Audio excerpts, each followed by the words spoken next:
स्वागत है हमारे नए YouTube चैनल प्रिपरेशन हब पर। जैसा कि हम क्लास 10 के साइंस के चैप्टर 1 का NCERT का क्रमबद्ध अध्ययन कर रहे हैं और इसमें हमने लक्ष्य बनाया था कि 2 लेक्चर में इस चैप्टर को हम समाप्त करेंगे।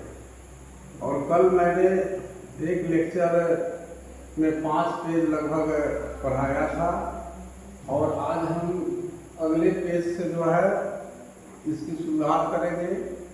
और ये जो वीडियो है YouTube का, ये आप लोगों को उपलब्ध हो जाएगा।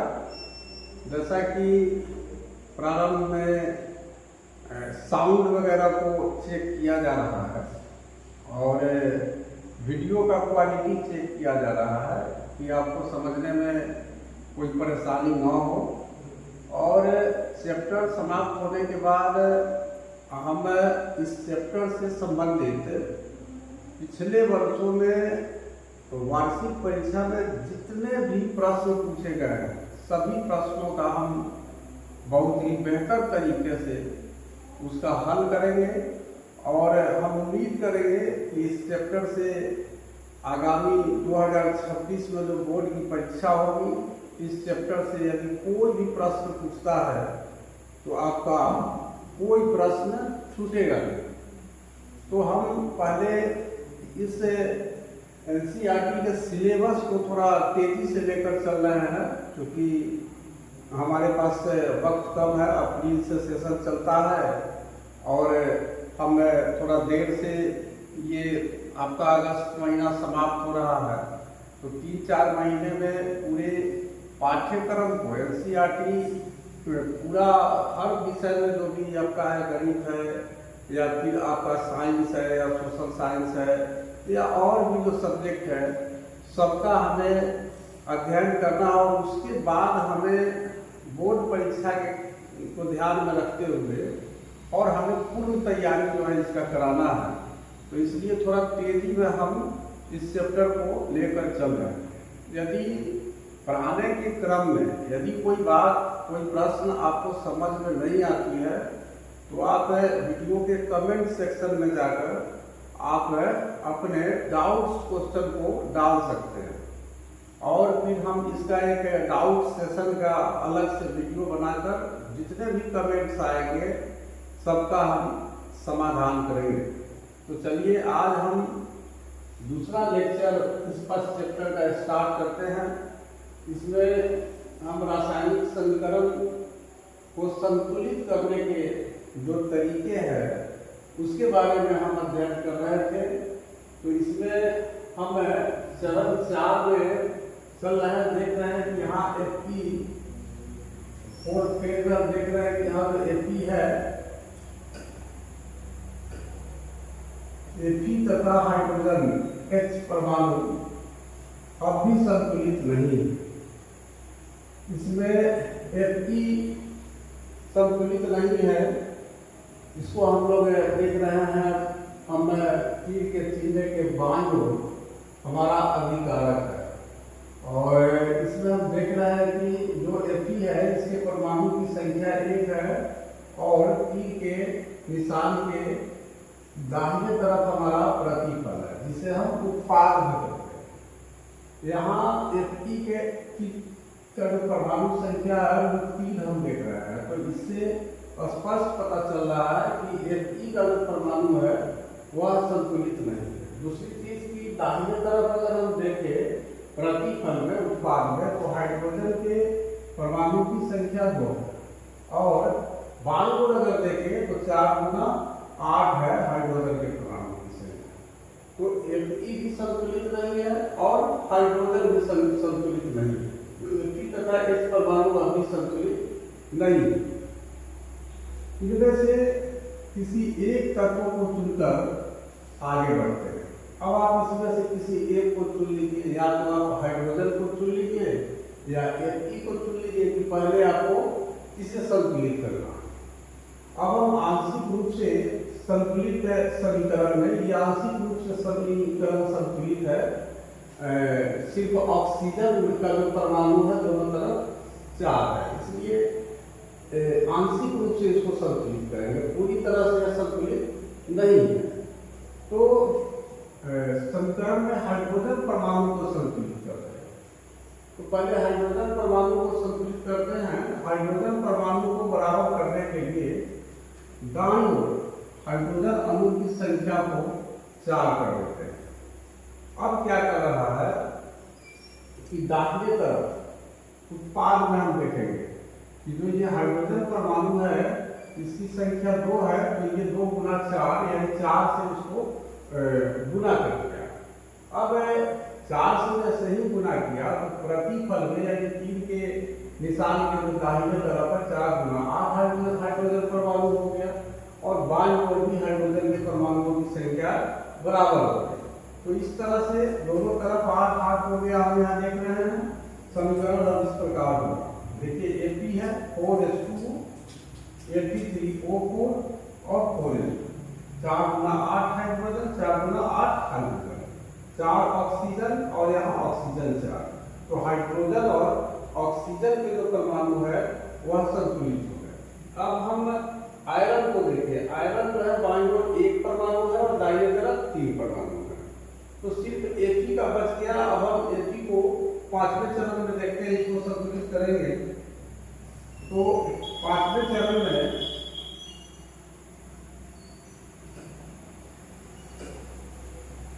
ऊपर दिए समीकरण की जांच कीजिए तथा तीसरा तत्व चुन लीजिए जो अब तक असंतुलित है। आप पाएंगे कि केवल लोहा ही एक तत्व है जिसे संतुलित करना शेष है। तो हमने यहाँ देखा कि सिर्फ लोहा ही था जिसको संतुलित करना यहाँ पर शेष बचा हुआ था। तो हमने क्या किया संतुलन के लिए कि इसको 3 से गुना कर दिया। यहाँ लोहा के परमाणु की संख्या 1 थी और हमारे प्रतिफल में 3 था, तो यहाँ हमने क्या किया कि 3 से उसको गुना कर दिया। तो 3 से गुना करेंगे तो देखिए क्या होता है। यहाँ छठे चरण में अंत में देखिए 3Ap हो गया, यहाँ Ap3 हो गया, 4 गुना 8 हाइड्रोजन हो गया, 4 गुना 8 हाइड्रोजन हो गया, ऑक्सीजन 4 हो गया और यहाँ ऑक्सीजन 4 हो गया। अंत में इस संतुलित समीकरण की जांच के लिए हम समीकरणों में दोनों ओर के तत्वों के परमाणुओं की संख्याओं का परिकलन करते हैं। अब हम जब गणना करेंगे तो हमारे पास ये समीकरण प्राप्त हुआ। संतुलित करने के बाद 3Ap plus 4s2 Fe3O4 plus 4s2, यह 1.9 समीकरण करके इसे दिखाया गया और ये पूरी तरह से संतुलित रासायनिक समीकरण है। तो इसको हम आगे देखते हैं। ये जो 1.9 है समीकरण 1.9 में, यह समीकरण 1.9 दोनों ओर के तत्वों की परमाणुओं की संख्या बराबर है। दोनों ओर के तत्व देखिए, बाईं ओर आयरन है, आयरन के परमाणुओं की संख्या 3, दाहिने ओर यहाँ आयरन है, आयरन के परमाणुओं की संख्या 3, यानी यहाँ आयरन के परमाणुओं की संख्या 3 के निशान के दोनों तरफ बराबर हो है। हाइड्रोजन के परमाणुओं की संख्या 4 गुना 8, यहाँ 4 गुना 8। हाइड्रोजन के परमाणुओं की संख्या भी बराबर होगी। ऑक्सीजन के परमाणुओं की संख्या 4 और यहाँ पर ऑक्सीजन के परमाणुओं की संख्या 4। तो इस तरह से दोनों ओर के परमाणुओं की संख्या बराबर हो गई। अतः यह समीकरण अब संतुलित। रासायनिक समीकरणों को संतुलित करने की इस विधि को हीट एंड ट्रायल विधि कहते हैं, क्योंकि सबसे छोटी पूर्णांक संख्या के गुणांक का उपयोग करके समीकरण को संतुलित करने का प्रयत्न करते हैं। अब रासायनिक अभिक्रियाएं एवं हम समीकरण पर चर्चा करेंगे। रासायनिक अभिक्रियाओं को समीकरणों के माध्यम से क्यों व्यक्त किया जाता है, इस पर अब हम आगे चर्चा करेंगे।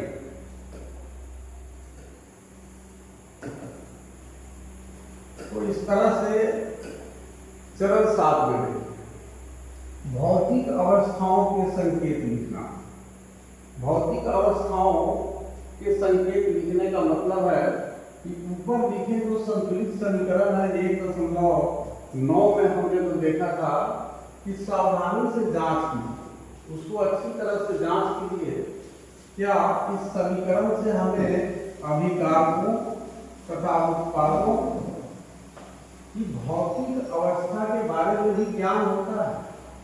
हमारे पास जो अभिकारक थे वह आयरन था, उसके बाद आपको H2O था, जल था, और उसके बाद Fe3O4 बना था उत्पाद में, और उसके बाद लास्ट में ऑक्सीजन गैस जो है हाइड्रोजन गैस इसमें रिलीज हुआ था। तो इस पूरे समीकरण में आप देखिएगा तो आपको क्या इस बारे में आपको ज्ञान है कि जो हमारा अभिकारक है उसमें कौन ठोस है, कौन द्रव है, कौन गैस है और कौन एक्वियस है। तो ये हमें पता उससे नहीं चलता। इस समीकरण को उनकी भौतिक अवस्थाओं की कोई जानकारी नहीं, कौन सा अभिकारक द्रव है, ठोस है या गैस है, या फिर प्रतिफल में कौन सा ठोस द्रव या गैस है। इस ठोस द्रव गैस को ही तो पदार्थ की भौतिक अवस्था कहते हैं। तो इसकी हमें जानकारी उस समीकरण से प्राप्त नहीं होती।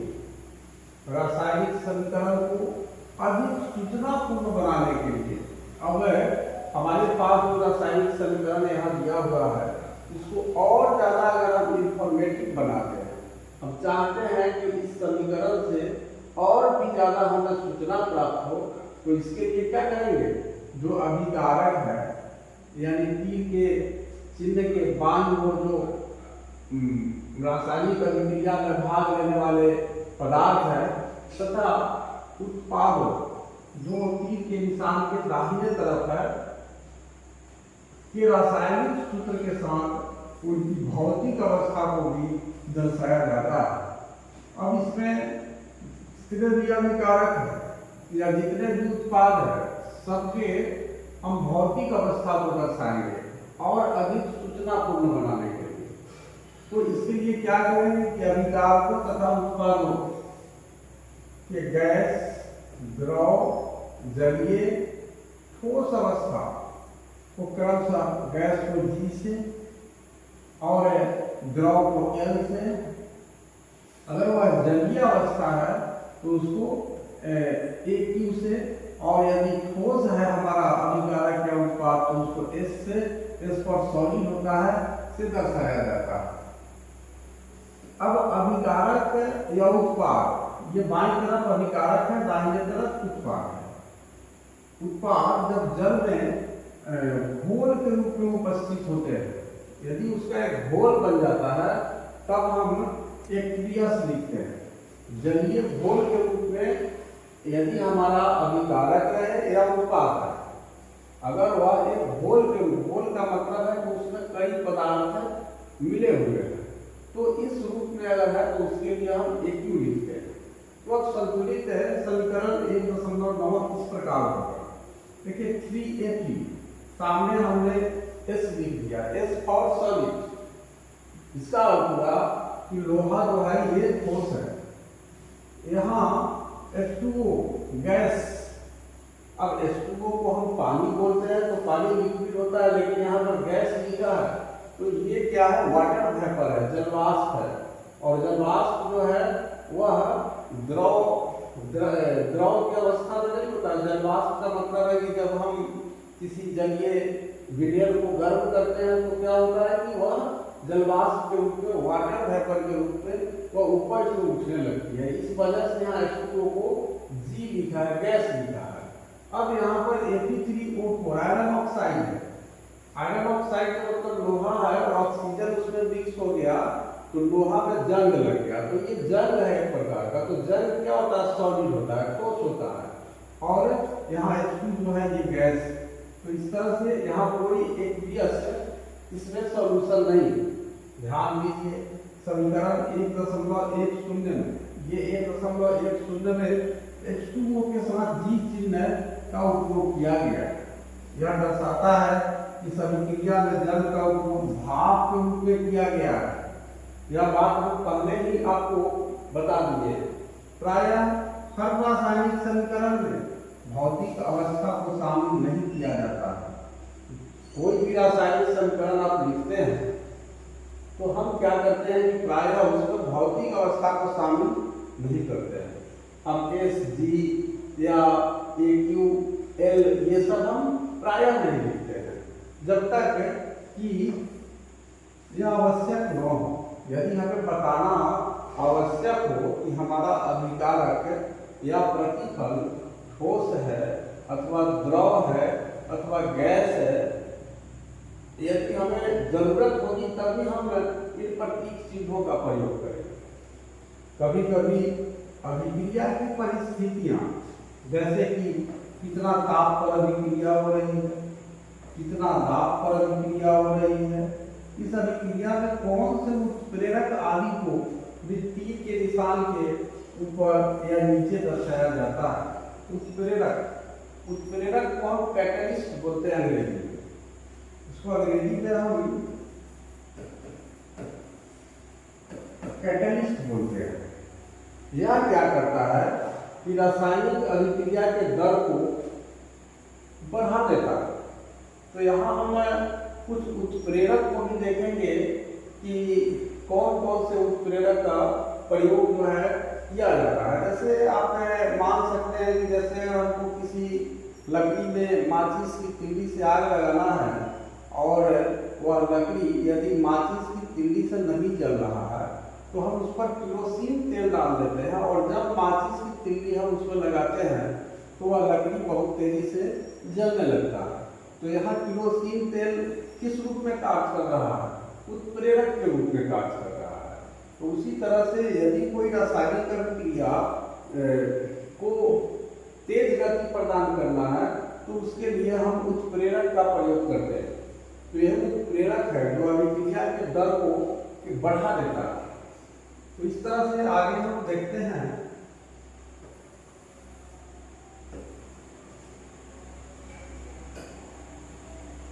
यहाँ जो चर्चा किया कि कभी कभी अभिक्रिया की परिस्थितियां जैसे कि ताप, दाब, उत्प्रेरक आदि को भी तीर के निशान के ऊपर या नीचे दर्शाया जाता है। ये तीर का निशान है, कभी कभी उसको ऊपर लिखते हैं और कभी कभी हम नीचे लिखते हैं।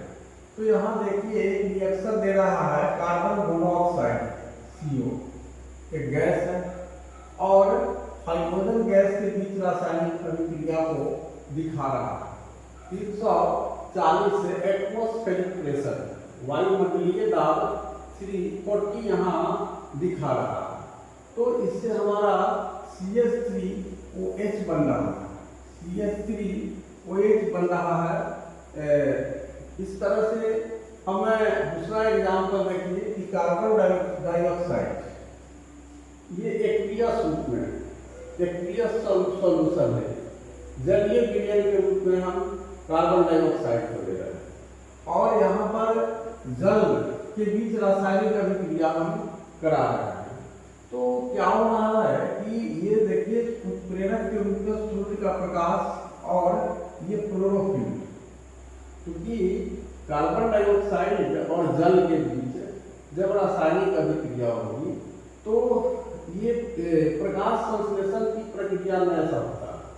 तो सूर्य का प्रकाश अगर नहीं रहेगा या क्लोरोफिल नामक जो वर्णक हरे पौधों की पत्तियों में पाया जाता है, अगर ये दोनों उत्प्रेरक उपस्थित नहीं है तो फिर प्रकाश संश्लेषण की क्रिया संपन्न नहीं होगी। तो प्रकाश संश्लेषण भी एक प्रकार की रासायनिक अभिक्रिया है और यहाँ हमें ग्लूकोज प्राप्त हो रहा है जो एक्वियस और ऑक्सीजन गैस मुक्त हो रही है। उसके बाद ये जल यानी लिक्विड लिखा है, लिक्विड का मतलब है कि जल भी हमें प्राप्त हो रहा है। इसको वो हम समीकरण 1.12 में व्यक्त कर रहे हैं। इसी प्रकार के आप पुस्तक में दिए गए समीकरण 1.2 को संतुलित कर सकते हैं, ऊपर आपको देखना पड़ेगा। अब यहाँ पर कुछ प्रश्न दिया है। वायु में जलाने से पहले मैग्नीशियम रिबन को साफ क्यों किया जाता है? इस प्रश्न को हल करना है कि वायु में जलाने से पहले मैग्नीशियम रिबन को साफ क्यों किया जाता है। इस प्रश्न का आंसर आप लोगों को अगर पता है तो आप कमेंट सेक्शन में आप इसको बता सकते हैं और बता सकते हैं कि वायु में जलाने से पहले हम जो मैग्नीशियम रिबन है उसको साफ क्यों किया जाता है। तो इसको हम कल बताए थे, क्लास के दौरान ही इस पर हम चर्चा किए थे कि मैग्नीशियम चूँकि विद्युत धनात्मक तत्व होता है क्योंकि वह 2 इलेक्ट्रॉन होकर धनायन बनाने की प्रवृत्ति रखता है। तो मैग्नीशियम ऑक्सीजन के साथ अभिक्रिया करके ऑक्साइड का एक परत अपने ऊपर बना ले सकता है और इस कारण जब हम उसको अगर हम हवा में जलाएंगे तो फिर ऊपर जो ऑक्साइड का परत है उस परत के कारण जो अभिक्रिया है वह अच्छी तरह से नहीं हो पाएगी और इसी कारण मैग्नीशियम रिबन को साफ किया जाता है। निम्नलिखित रासायनिक अभिक्रियाओं के लिए संतुलित समीकरण लिखिए।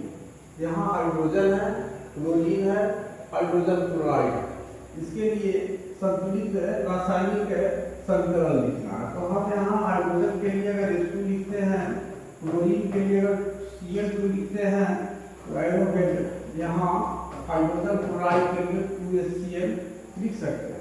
तो हम इस समीकरण में देख रहे हैं कि बाईं ओर हाइड्रोजन के परमाणुओं की संख्या 2 है और दाईं ओर भी हाइड्रोजन के परमाणुओं की संख्या 2 है।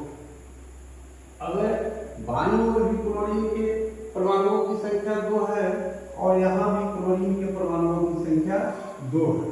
तो इस तरह से हमने इस रासायनिक अभिक्रिया के लिए जो रासायनिक समीकरण लिखा वह पूरी तरह से संतुलित और बाकी जो बच रहा है इसका आप लोगों को प्रैक्टिस करना है और ऐसे जो हमारा इस चैप्टर के समाप्त होने के बाद जो क्वेश्चन आंसर सेशन होगा उस पर हम बहुत ही इत्मीनान से बहुत ही कंसर्न होकर के इन सब प्रश्नों पर चर्चा करेंगे। इस तरह से आगे हम देखते हैं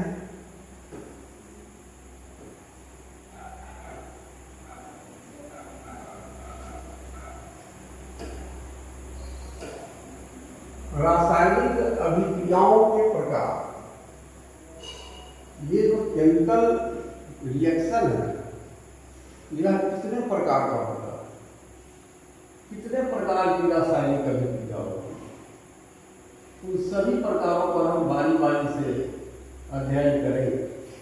कक्षा 9 में हम अध्ययन कर चुके हैं कि रासायनिक क्रिया के समय किसी एक तत्व का परमाणु दूसरे तत्व के परमाणु में नहीं बदलता, ना तो कोई परमाणु मिश्रण से बाहर जाता है और ना ही बाहर से मिश्रण में आता है। यानी दो तत्वों के बीच जब रासायनिक अभिक्रिया होती है तो एक मिश्रण बनता है। तो किसी भी तत्व का परमाणु मिश्रण से बाहर नहीं जाता और ऐसा भी नहीं होता है कि बाहर से कोई परमाणु उस मिश्रण में आए। तो वास्तव में किसी रासायनिक अभिक्रिया में परमाणुओं के आपसी आबंध के टूटने एवं जुड़ने से नए पदार्थों का निर्माण होता है।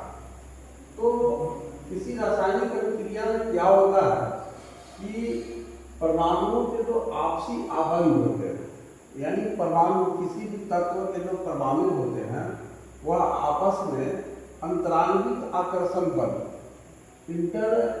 इंट्रामोलिकुलर फोर्स जिसको बोला जाता है, उस फोर्स के माध्यम से किसी भी तत्व के परमाणु एक दूसरे के साथ आकर्षित रहते हैं। तो इसी को परमाणुओं के आपसी आबंध करते हैं, एक बंधन करते हैं। तो ये टूटते हैं जब रासायनिक अभिक्रिया होती है और टूट करके फिर दूसरे तत्वों के परमाणु के साथ जुड़ते हैं। तो इनके टूटने और जुड़ने से नए पदार्थों का निर्माण होता है। परमाणुओं के बीच विभिन्न प्रकार के आबंध के बारे में आप अध्याय 3 तथा अध्याय 4 में अध्ययन करेंगे। अब परमाणुओं के बीच किस प्रकार के आबंध पाए जाते हैं, किस प्रकार के बंधन पाए जाते हैं, उन बंधनों के बारे में हम तीसरे और चौथे चैप्टर में पढ़ेंगे। तो अब हम रासायनिक अभिक्रियाओं के प्रकार पर बारी बारी से चर्चा करेंगे। पहला है संयोजन अभिक्रिया,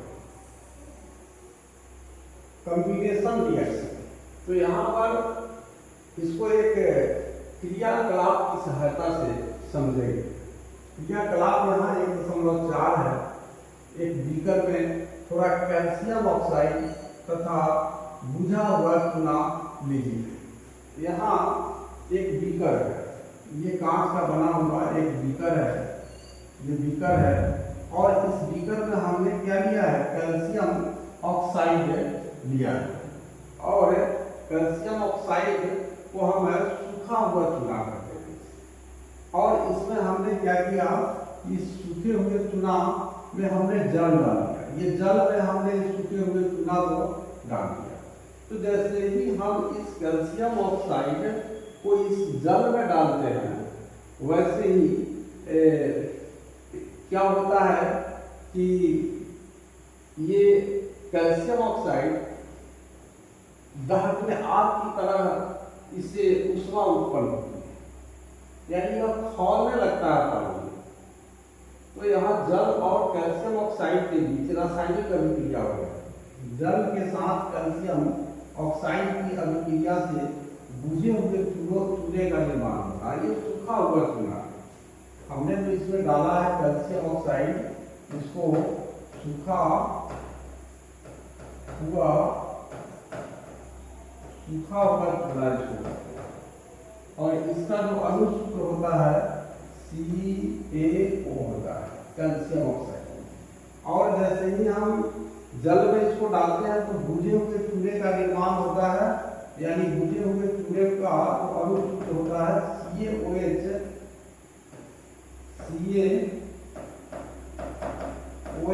वोल्ट। ये बुझा हुआ चूना आपको पूछ सकता है एग्जाम में प्रश्न, तो सूखा हुआ चूना का अणुसूत्र लीजिए।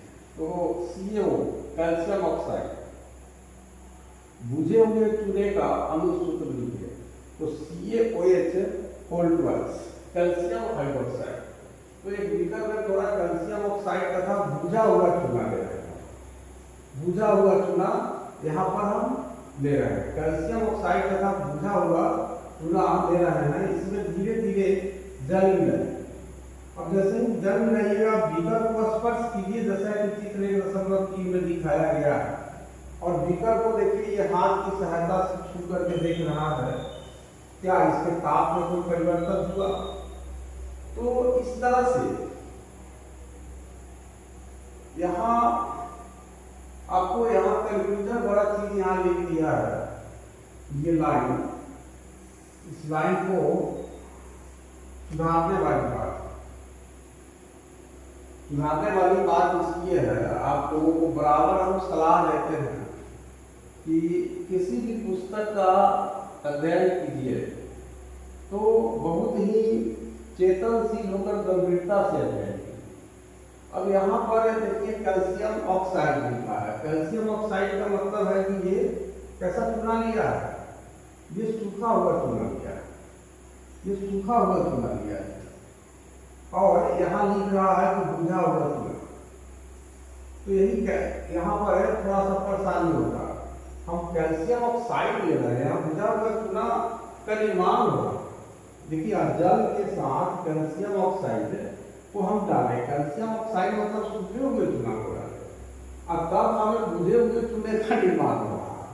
तो देखिए NCERT में भी ये टाइपिंग मिस्टेक इसको कहा जाए या जो कहा जाए, लेकिन ये जान लीजिए कि कैल्शियम ऑक्साइड को जब जल में डाला जाता है तब बुझा हुआ चूना आपको प्राप्त होता है। तो यहाँ बुझा हुआ चूना लेना नहीं है, बुझा हुआ चूना दोनों चूना लेकर के तब कहता है जल मिला रहेगा। तो फिर ऐसा नहीं है। अब जैसे ही इसमें हम जब भी लेंगे तो कैल्शियम ऑक्साइड लेंगे, सूखा हुआ चूना जल में डालेंगे, और डालेंगे तो उसके बाद क्या होगा कि जब उसके बीकर के दीवार को हम हाथ से छुएंगे तो क्या होगा कि वह हमारा हाथ जलने लगेगा, क्योंकि सूखे हुए चूना यानी कैल्शियम ऑक्साइड और जल के बीच में जो रासायनिक अभिक्रिया हो रही है, इसके कारण बहुत अधिक मात्रा में ऊष्मा उत्पन्न हो रही है। जल और सूखा हुआ चूना दोनों जो है मिल रहा है। देखिए कैल्शियम ऑक्साइड जल के साथ तीव्रता से अभिक्रिया करके, देखिए यहाँ फिर बुझे हुए चूने कैल्शियम हाइड्रोक्साइड का निर्माण करके अधिक मात्रा में ऊष्मा उत्पन्न करता है। यहाँ हीट प्रोड्यूस हो रहा है, ऊष्मा उत्पन्न हो रहा है बहुत अधिक मात्रा में।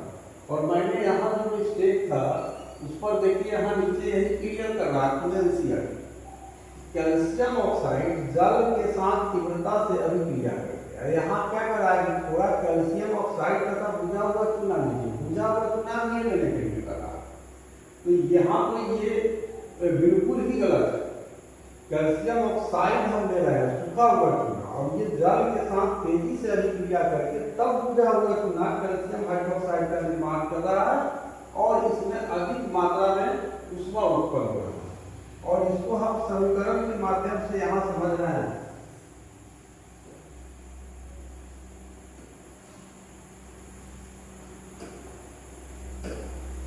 इन्हीं सब गलतियों के वजह से आपको एक टीचर की आवश्यकता होती है। देखिए ये सूखा हुआ चूना बिना बुझा हुआ कैल्शियम ऑक्साइड, और इसको डाला जा रहा है, ये लिक्विड है जल में।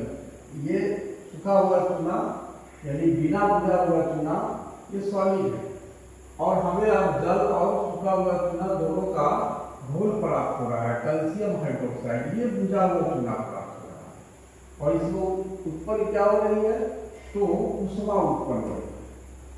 इसको ऊष्मा क्षेपीय अभिक्रिया भी करते हैं, इसको ऊष्मा क्षेपीय अभिक्रिया भी करते हैं, क्योंकि इसमें ऊष्मा उत्पन्न हो रही है। और ध्यान दीजिएगा ऊष्मा क्षेपीय अभिक्रिया को व्यक्त करने के लिए तीर के निशान के दाहिने ओर सबसे अंत में प्लस ऊष्मा लिखा जाता है। तो तीर के निशान के दाहिने तरफ यदि किसी रासायनिक समीकरण में प्लस ऊष्मा लिखा हुआ है तो आप समझ जाइए कि यह अभिक्रिया ऊष्मा क्षेपीय अभिक्रिया है। उस पर हम लोग चर्चा करेंगे जब ऊष्मा क्षेपीय और ऊष्मा शोषी आएगा। इस अभिक्रिया में कैल्शियम ऑक्साइड ये तथा जल, ये जल है, मिलकर एकल उत्पाद, एक सिंगल उत्पाद बनाता है जिसका नाम है कैल्शियम हाइड्रोक्साइड। इसी को बुझा हुआ चूना कहते हैं। ऐसी अभिक्रिया जिसमें दो या दो से अधिक अभिकारक मिलकर एकल उत्पाद का निर्माण करते हैं, उसे संयोजन अभिक्रिया कहते हैं। यहाँ पर दो है अभिकारक, एक है कैल्शियम ऑक्साइड और एक है जल, और दो से अधिक भी अभिकारक हो सकते हैं। तो दो या दो से अधिक अभिकारक जब मिलकर एकल उत्पाद, सिंगल अगर कोई उत्पाद बनाते हैं, जैसे यहाँ सिंगल उत्पाद बना कैल्शियम हाइड्रोक्साइड, तब उसे हम संयोजन अभिक्रिया करेंगे, क्योंकि ये दोनों जुड़ रहा, संयोजन हो रहा, कॉम्बिनेशन हो रहा, ये दोनों कंबाइन होकर के और एकल उत्पाद में परिवर्तित हो जा रहा है। तो यहाँ दिया है, देखिए क्या आप जानते हैं करके, ये एनसीईआरटी इस तरह से पूछते रहता है। ऊपर की अभिक्रिया में जो ये बुझे हुए चूने के विलयन है, ये का उपयोग दीवारों की सफेदी करने के लिए किया जाता है। आज के समय में व्हाइट सीमेंट आ गया, और पहले के समय में यही जो बुझा हुआ चूना होता था, इसी से लोग दीवारों की पुताई करते थे, आज भी करते थे। तो कैल्शियम हाइड्रोक्साइड जो है वायु में उपस्थित कार्बन डाइऑक्साइड के साथ धीमी गति से अभिक्रिया करके दीवारों पर कैल्शियम कार्बोनेट की एक पतली परत बना देता है। अब क्या होता है कि जब हम इस बुझे हुए चूने को ये OH ओल्ड ट्वाइस, ये कैसा चूना, बुझा हुआ चूना,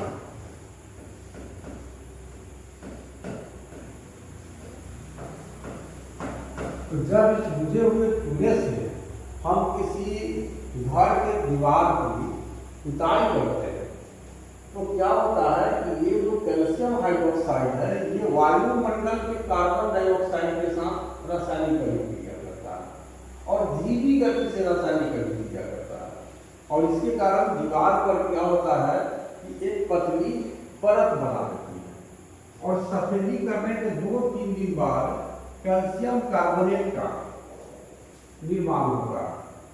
2-3 दिन के बाद वही जो आपका दीवार का पुताई किए हैं तो ये कार्बन डाइऑक्साइड के साथ अभिक्रिया करके कैल्शियम कार्बोनेट यानी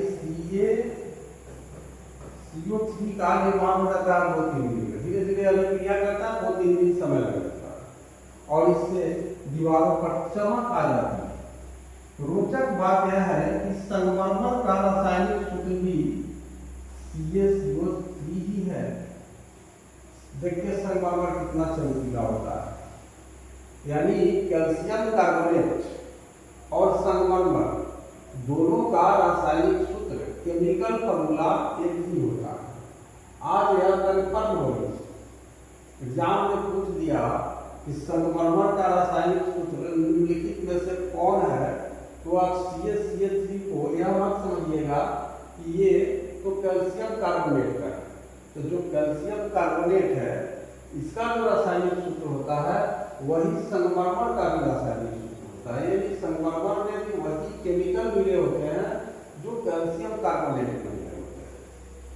तो इस तरह से देखिए कैल्शियम हाइड्रोक्साइड और कार्बन डाइऑक्साइड के भी ये रासायनिक अभिक्रिया होती है। ये कैल्शियम हाइड्रोक्साइड कहाँ है, दीवार पर आपने इस बुझे हुए चूल्हे से पुताई किया है और हवा के जो कार्बन डाइऑक्साइड है वायुमंडल में उससे धीरे धीरे ये जो बुझा हुआ चूल्हा रासायनिक अभिक्रिया किया है और इसके कारण कैल्शियम कार्बोनेट बन गया। ये एक सॉलिड है कैल्शियम कार्बोनेट और उसके बाद H2O ये जल आपको प्राप्त होता है। जल लिक्विड के रूप में जो है इसमें उत्सर्जित होता है। उत्सर्जित होने का मतलब है कि उस दीवार में ये जो हाइड्रोक्साइड जो देख रहे हैं तो हाइड्रोक्साइड देख रहे हैं उसमें जल है तो वो जल जो है धीरे धीरे जब टेम्परेचर बढ़ेगा, तापमान बढ़ेगा, यानी बुझे हुए चूल्हे और कार्बन डाइऑक्साइड के बीच जो रासायनिक अभिक्रिया होगी तो वो जल को धीरे धीरे क्या करेगा, बाहर कर देगा। तो ये वाष्प के रूप में अपना बाहर निकल जाएगा। तो आइए संयोजन अभिक्रिया के कुछ और उदाहरणों पर चर्चा करें।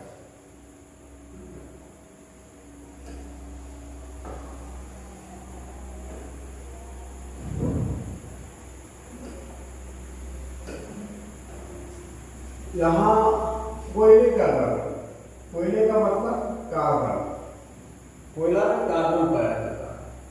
दहन यानी ऑक्सीजन गैस की उपस्थिति में जलना। तो कोयला जब ऑक्सीजन गैस की उपस्थिति में जलता है तो कार्बन डाइऑक्साइड गैस प्राप्त होता है। तो ये क्या है, एक संयोजन अभिक्रिया का उदाहरण है। क्यों? क्योंकि यहाँ भी अभिकारक दो है और एकल उत्पाद बन रहा है, सिंगल प्रोडक्ट बन रहा है कार्बन डाइऑक्साइड। तो हमने संयोजन अभिक्रिया का जो डिफिनीशन है, जो परिभाषा है, ऊपर ही पढ़ा है कि जब दो या दो से अधिक अभिकारक मिलकर कोई एकल उत्पाद बनाते हैं, सिंगल उत्पाद बनाते हैं, तो ऐसी रासायनिक अभिक्रिया को संयोजन अभिक्रिया कहते हैं। यहाँ दूसरा उदाहरण देखिए, हाइड्रोजन गैस है और ऑक्सीजन गैस से जल का निर्माण हो रहा है। देखिए हाइड्रोजन गैस और ऑक्सीजन गैस ये दो अभिकारक के रूप में हम ले रहे हैं और जब इस हाइड्रोजन और ऑक्सीजन गैस के बीच रासायनिक अभिक्रिया होती है तो एकल उत्पाद यहाँ भी बन रहा है, जल का निर्माण हो रहा है। तो यह भी संयोजन अभिक्रिया का उदाहरण है।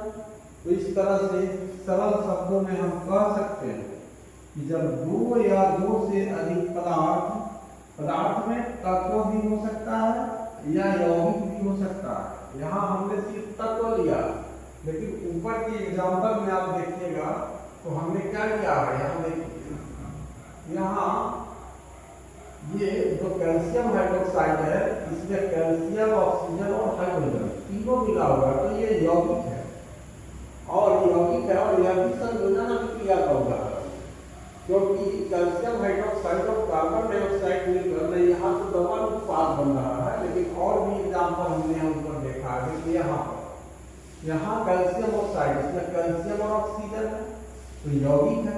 यहाँ H2O ये भी यौगिक है और इससे एक अनुपात बन रहा है, ये संशोधन अभिक्रिया का होता है।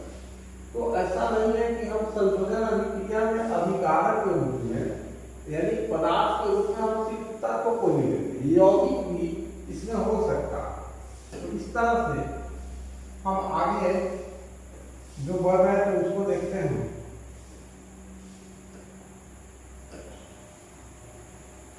तो सरल शब्दों में हम कह सकते हैं कि जब दो या दो से अधिक पदार्थ, इसमें तत्व भी हो सकता है यौगिक भी हो सकता है, संयोग करके एकल उत्पाद का निर्माण करते हैं, ऐसी अभिक्रियाओं को संयोजन अभिक्रिया कहते हैं, कॉम्बिनेशन रिएक्शन कहते हैं।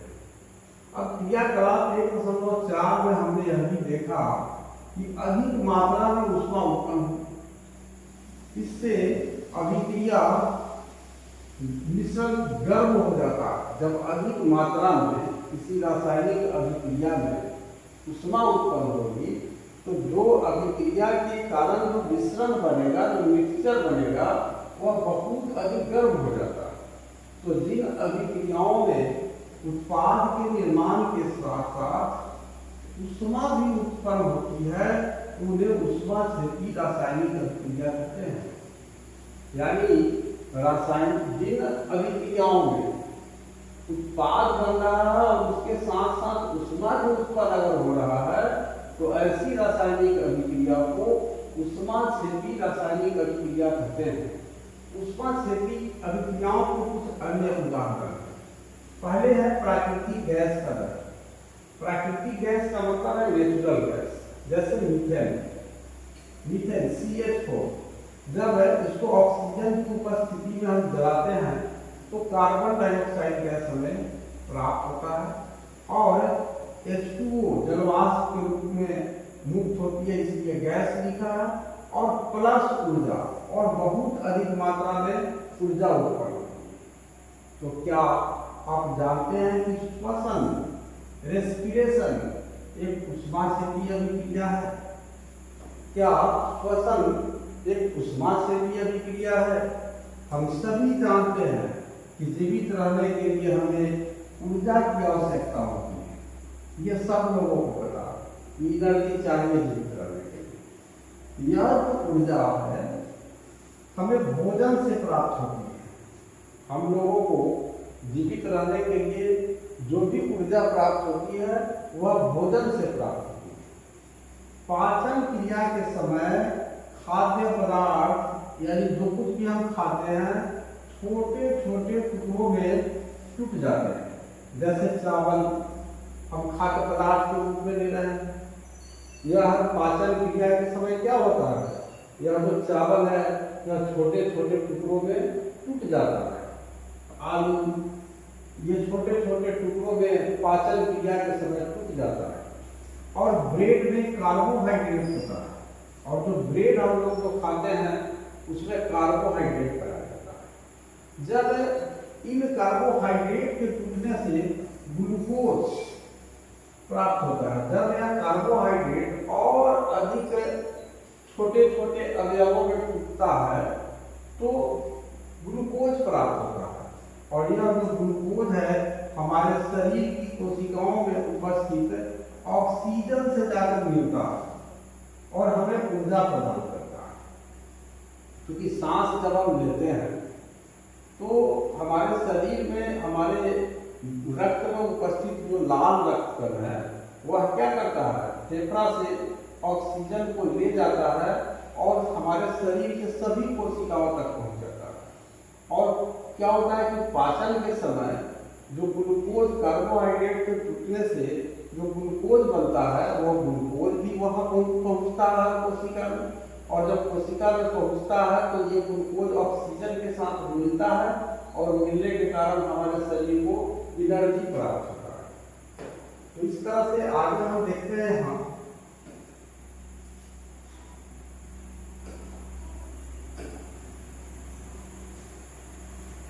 ऊर्जा प्रदान करता है। इस अभिक्रिया का विशेष नाम श्वसन है। इसी अभिक्रिया को हम श्वसन करते हैं। देखिए आप C6H12O6 ये कार्बोहाइड्रेट, ये एक विलयन के रूप में, जलीय विलयन के रूप में, और ऑक्सीजन ये भी पहुंच रही है कोशिका में, और भोजन के पाचन के बाद कार्बोहाइड्रेट के टूटने के बाद ग्लूकोज बन रहा है, ये भी पहुंच रहा है कोशिका में, ये ग्लूकोज है। और इसमें कार्बन डाइऑक्साइड गैस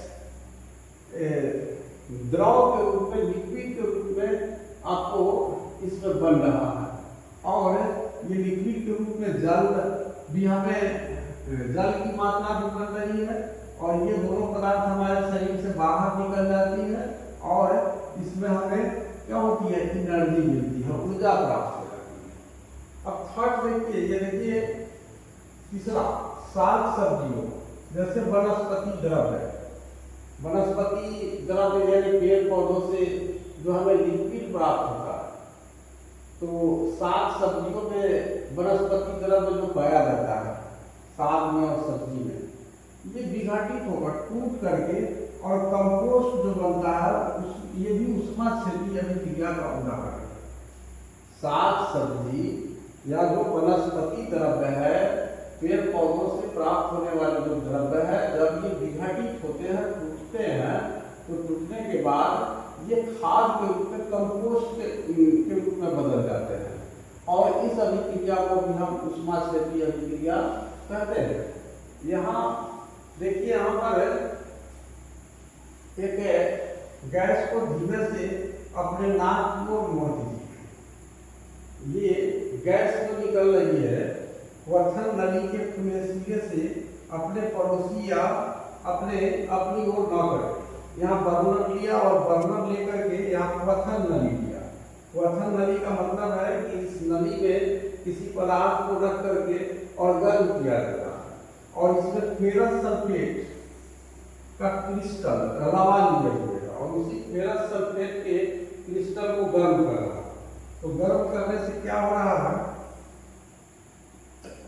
ये देखिए फेरस सल्फेट क्रिस्टल वाली परत नली को गर्म करने तथा गंध सूंघने की सही विधि है, और यहाँ गंध है सूंघने का प्रयास कर रहा है नाक को सामने ले जाकर। तो इस तरह से हम जो यहाँ देख रहे हैं, यहाँ देख रहे थे क्रियाकलाप 1.1 में दी गई अभिक्रिया के प्रकार को पहचानी, जिसमें एकल उत्पाद के निर्माण के साथ ऊष्मा उत्पन्न होती है। अब 1.2.2 ये वियोजन या अपघटन अभिक्रिया, ये दूसरा रासायनिक अभिक्रिया का प्रकार है। इसके लिए एक क्रियाकलाप 1.5 आपको यहाँ आगे उस क्रियाकलाप को दिखाया जाएगा।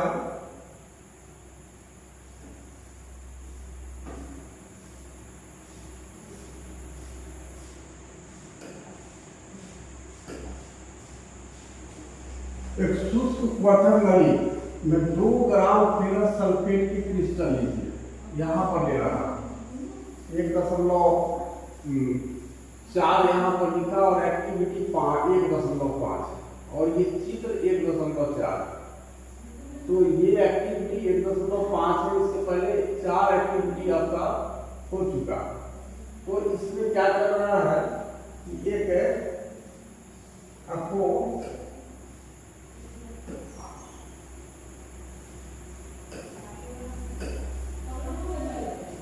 एक शुष्क क्वथन नली में 2 ग्राम फेरस सल्फेट का क्रिस्टल है, एक सूखा हुआ क्वथन नली लगा। ये है हमारा क्वथन नली, देखिए ये नली, ये कांच का बना हुआ एक नली है, और क्वथन नली इसलिए कहा जाता है क्योंकि ये इसका जो क्वथनांक होता है वो बहुत उच्च होता है, बहुत कम ताप पर, बहुत अधिक ताप पर भी आसानी से पिघलता है। तो एक क्वथन नली में 2 ग्राम मात्र हमें फेरस सल्फेट के क्रिस्टल लेना है, और फेरस सल्फेट के क्रिस्टल के रंग पर ध्यान देना है। हमें इससे क्वथन नली में, ये क्वथन नली में जो फेरस सल्फेट का क्रिस्टल रखे हैं, इसके कलर पर हमें ध्यान देना है। इस दाना, क्रिस्टल मतलब दाना, तो क्वथन नली को बर्नर या स्प्लिट लैंप की ज्वाला पर गर्म कीजिए, जैसा चित्र 1.4 में दिखाया गया है। अब ये बर्नर की सहायता से आप इस क्वथन नली को गर्म कीजिए। ये बर्नर है, इसकी जगह हम स्प्लिट लैंप भी ले सकते हैं। गर्म करने के पश्चात ये क्रिस्टल जो है, यहाँ पर फेरस सल्फेट का जो क्रिस्टल है, इसके कलर को पहचानिए और फेरस सल्फेट क्रिस्टल वाली परत नली को गर्म करने तथा गर्म होने की सही विधि। यहाँ विधि दिखाया है कि इस क्रिस्टल से जो गैस उत्पन्न हो रहा है, उस गैस का गति क्या है। यहाँ गौर से यहाँ इसको देखिए, यहाँ समझा रहा है रंग में क्या हो रहा है। क्या आपने ध्यान दिया कि फेरस सल्फेट क्रिस्टल के हरे रंग में परिवर्तन हुआ। पहले फेरस सल्फेट का जो रवा था, जो क्रिस्टल था, वो हरे रंग का और इस रंग में परिवर्तन हुआ गर्म करने। ये जो सल्फर था इसमें, इसके दहन से उत्पन्न उस अभिलाषिक विशिष्ट गर्म को भी आप सोच सकते हैं। अब इस फेरस सल्फेट में जो सल्फर है, जब ये सल्फर जलता है तो किस लक्षण का गर्म उत्पन्न होता है, उसको हम सूंघ करके और हम उसको समझ सकते हैं। तो यह देखिए फेरस सल्फेट का आपको लिया था, ये सॉलिड दवा रवा लिया और इसको गर्म किया था क्वथन नली में, और इससे हमें क्या प्राप्त हुआ था, फेरिक ऑक्साइड प्राप्त हुआ था, क्योंकि फेरस सल्फेट में जो सल्फर था वो जल गया और ये सल्फर ट्राइऑक्साइड भी गैस के रूप में उत्पन्न हुआ। तो फेरिक ऑक्साइड यहाँ प्रति इसको वियोजन अभिक्रिया हम कहेंगे। आप देख सकते हैं इस अभिक्रिया में एकल अभिकर्मक, हमारा अभिकर्मक सिंगल है, एकल अकेला, ये टूटता है और टूटकर छोटे छोटे उत्पाद प्रदान करता है। यहाँ एक उत्पाद, 2 उत्पाद, 3 उत्पाद प्राप्त कर रहा है। यह एक वियोजन अभिक्रिया है। ये आपका वियोजन अभिक्रिया है। इसमें संयोजन में क्या था, 2 या 2 से अधिक जो अभिकर्मक था वह आपस में संयोग करके और एकल उत्पाद बना रहा है। अब वियोजन अभिक्रिया में क्या है कि अभिकर्मक यहाँ अकेले और ये टूटता है और छोटे छोटे उत्पाद प्रदान करता है। यानी संयोजन अभिक्रिया का बिल्कुल उल्टा। गर्म करने पर फेरस सल्फेट, ये जो FeSO4 है, इंटू 7H2O का क्रिस्टल जल त्याग देता। ये और क्रिस्टल का रंग बदल जाता है। क्रिस्टल का रंग पहले हरा था, इसके उपरांत यह फेरिक ऑक्साइड, इसमें आपको फेरस सल्फेट का ये इसमें आपको जलीय विलयन को हम व्यक्त कर रहे हैं H2O के साथ। तो ये क्या करता है, क्रिस्टल में जो जल मिला हुआ रहता है रवा में, फेरस सल्फेट के रवा में दाना में, उसको त्याग देता है जल को। क्रिस्टल जल त्याग देता है और क्रिस्टल का रंग बदल जाता है। इसके उपरांत क्या होता है, फेरिक ऑक्साइड Fe2O3 बनता है, यहाँ बताएं, और सल्फर डाइऑक्साइड और सल्फर ट्राइऑक्साइड में वियोजित हो जाता है। इतने पार्ट्स में ये टूट जाता है। तो फेरिक ऑक्साइड ठोस है, सल्फर डाइऑक्साइड है आपको, तथा सल्फर ट्राइऑक्साइड क्या है, गैस। तो उष्मा देने पर कैल्शियम कार्बोनेट का कैल्शियम ऑक्साइड तथा कार्बन डाइऑक्साइड में वियोजित होना एक प्रमुख वियोजन अभिक्रिया। यहाँ आपने देखा था कि कैल्शियम ऑक्साइड, यहाँ एग्जाम्पल दिया है, इसको इस एग्जाम्पल से ही समझ लेंगे कि अगर हम उष्मा देते हैं, आपने देखा था संयोजन अभिक्रिया में कि कैल्शियम ऑक्साइड और जल के बीच जब रासायनिक अभिक्रिया हुई थी तो दोनों में संयोग हुआ। तो संयोग होकर के और बुझा हुआ चूना कैल्शियम हाइड्रोक्साइड एकल उत्पाद के रूप में हमें प्राप्त हुआ। तो इसका यहाँ उल्टा, यहाँ क्या हो रहा है कि हम बाहर से उष्मा दे रहे हैं, उसमें अभिक्रिया में उष्मा उत्पन्न हो रहा है, इसमें बाहर से उष्मा दे रहे हैं। तो देने पर कैल्शियम कार्बोनेट कैल्शियम ऑक्साइड तथा कार्बन डाइऑक्साइड में वियोजित हो जाता है और एक वियोजन अभिक्रिया जिसका उपयोग विभिन्न उद्योगों में होता है। कैल्शियम ऑक्साइड को चूना या बिना बुझा हुआ चूना कहते हैं, CaO। इनके अनेक उपयोगों में से एक उपयोग सीमेंट के निर्माण में होता है। ये कैल्शियम ऑक्साइड जो है, इसका कई प्रकार का उपयोग। उनमें से एक जो उपयोग है कि सीमेंट के निर्माण में इस कैल्शियम ऑक्साइड का उपयोग किया जाता है। ऊष्मा के द्वारा की गई वियोजन अभिक्रिया को ऊष्मीय वियोजन कहते हैं, क्योंकि इसमें ऊष्मा हम बाहर दे रहे हैं, बाहर से दे रहे हैं, गर्म कर रहे हैं, बाहर से ऊष्मा दे रहे हैं, तो इसको हम वियोजन, इस प्रकार का वियोजन अभिक्रिया है, इसको हम ऊष्मीय वियोजन करते हैं। यह वियोजन ऊष्मीय वियोजन है, ऊष्मा देने पर यह वियोजन हो रहा है, एकल उत्पाद टूट रहा है।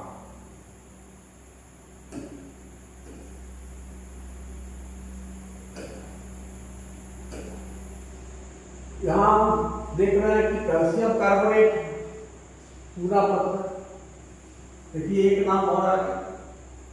कैल्शियम कार्बोनेट का अणु सूत्र कहे तो आप चूना पत्थर बोलेंगे, और संगमरमर का अणु सूत्र बोले तो भी आप CaSO3। तो चूना पत्थर का रासायनिक सूत्र अणु सूत्र CaSO3, संगमरमर का अणु सूत्र CaSO3, कैल्शियम कार्बोनेट का अणु सूत्र CaSO3। तो ये तीन प्रकार से हम इसका नाम देते हैं। इसी को चूना पत्थर बोलते हैं, इसी को संगमरमर बोलते हैं, और CaSO3 को ही कैल्शियम कार्बोनेट बोलते हैं। तो इसको जब गर्म किया जाता है, यानी बाहर से ऊष्मा दे रहे हैं, यहाँ ऊष्मा उत्पन्न नहीं हो रहा, तो कैल्शियम ऑक्साइड इससे बन रहा है, ये टूट रहा है, बुझा हुआ चूना, ये आपको बुझा हुआ चूना, ये देखिए फिर बुझा हुआ चूना है, हमने लिया कैल्शियम ऑक्साइड। बुझा हुआ चूना नहीं है, ये बिना बुझा हुआ चूना है कैल्शियम ऑक्साइड। ये सब जो मिस्टेक्स है, इस मिस्टेक्स के वजह से भी परेशानी होती है। ये कंसेप्ट समझना आप लोगों को जरूरी है, और इस वजह से ये चैप्टर को पढ़ने से ये पता चल रहा है कि कहीं कहीं NCERT से भी प्रिंटिंग में मिस्टेक हुआ है। अब उनके एक्सपर्ट पर तो उंगली नहीं उठाया जा सकता, लेकिन जो प्रकाशक है, जहाँ से प्रकाशन हुई है, वहाँ छपाई में ये सब मिस्टेक। तो कैल्शियम ऑक्साइड बिना बुझा हुआ चूना, तो बिना बुझा हुआ चूना प्राप्त हो रहा है, और कार्बन डाइऑक्साइड गैस इसमें उत्पन्न हो रही है। तो उसमें वियोजन अभिक्रिया का एक अन्य उदाहरण क्रियाकलाप 1.6 में दिखाया गया है। अब एक्टिविटी 1.5 के ऊपर हम देखे थे, और यहाँ पर एक एक्टिविटी और दिखा रहा है, और इसमें क्या कर रहा है, इस 1.6 में ये क्वथन नली में 2 ग्राम लेड नाइट्रेट का चून ले रहा है। लेड नाइट्रेट ये क्वथन नली है, और इसमें क्या किया जाए, देखिए ये लेड नाइट्रेट का चून लिया 2 ग्राम, और चिमटे से क्वथन नली को पकड़कर, और इस क्वथन नली को चिमटा की सहायता से पकड़ा। ये परत नली को पकड़ने वाला चिमटा, हाथ से इसको नहीं पकड़ना, और पकड़कर ज्वाला के ऊपर रखकर इसे गर्म कीजिए। और यहाँ पर ये बर्नर से जो ज्वाला उत्पन्न हो रही है, यहाँ ज्वाला के ऊपर रख करके, ज्वाला के ऊपर रख करके, और इस क्वथन नली को गर्म कीजिए, जैसा चित्र 1.5 में दिखाया गया। आपने क्या देखा, यदि कोई परिवर्तन हुआ है तो उसे नोट कर लीजिए। अब हम इस परिवर्तन को देखें कि क्या परिवर्तन हो रहा है।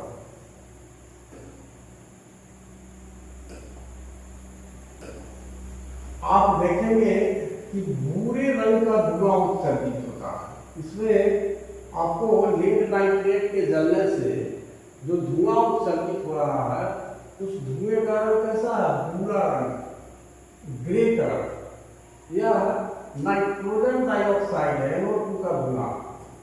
यह अभिक्रिया इस प्रकार होती है। देखिए यहाँ पर lead nitrate PbNO3 whole twice, और इसको हमने क्या किया था, एक क्वथन नली में लेकर के और इसको गर्म किया था बर्नर की सहायता से। उसके बाद ये एकल उत्पाद के रूप में हम लिए थे, और ये देखिए आपको लेड ऑक्साइड में टूटा, और नाइट्रोजन डाइऑक्साइड के रूप में ये टूटा, और ऑक्सीजन गैस भी इससे उत्पन्न हुआ। तो हमें एकल जो अभिकारक है, इससे हमें 3 उत्पाद यहाँ प्राप्त हो रहे हैं। तो आइए यहाँ लेड नाइट्रेट का तापन तथा नाइट्रोजन डाइऑक्साइड का क्वेश्चन है, ये तो बता दिए यहाँ। आइए क्रियाकलाप 1.7 तथा 1.8 बुद्धि के कुछ अन्य अपघटन अभिक्रियाएं करें। अब रासायनिक अभिक्रिया और समीकरण में जो आगे है, अब हम लोग आज पढ़िए इसको पेज नंबर 9 तक। तो ये कुछ ज़्यादा हो जाएगा क्योंकि अभी 12 क्लास का जो हमें आपको प्रीवियस ईयर का जो क्वेश्चन आंसर है वो भी करवाना है। तो इसलिए इसको हम कल के लेक्चर में, तीसरे लेक्चर में हम इसको समाप्त करेंगे। तो इसी के साथ जो है आज का जो कक्षा है इसको यहीं पर हम समाप्त करते हैं और बाकी हम थर्ड लेक्चर में इसको पढ़ेंगे।